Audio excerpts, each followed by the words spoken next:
তো চলো আজকের ভিডিওটা হচ্ছে যে কিছুদিন আগে একটা ভিডিও পোস্ট করেছিলাম না, আমাদের একটা নাড়া কাটা মেশিন আছে, তো তারই একটা ভিডিও করে ছেড়েছিলাম। আর সেই ভিডিও শ্যুটটা আমার মা করে দিয়েছিল, যেহেতু ক্যামেরাটা ঠিকঠাক ভাবে ধরতে পারেনি। আর আমি বলেছিলাম না অন্যদিন তোমাদেরকে ভালো করে দেখাবো।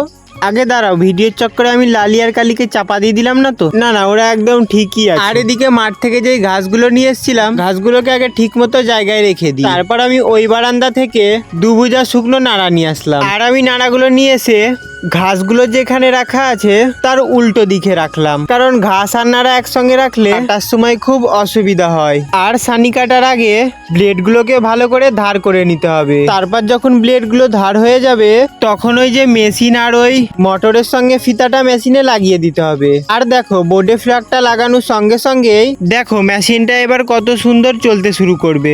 এবার অল্প করে ঘাস আর অল্প করে নাড়া মিক্স করে দিতে থাকবো।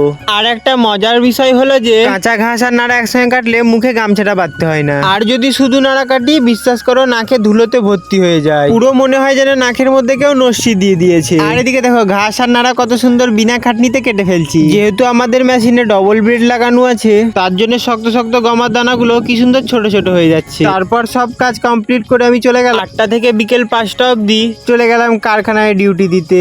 তো টাটা, দেখা হচ্ছে নেক্সট ভিডিওতে।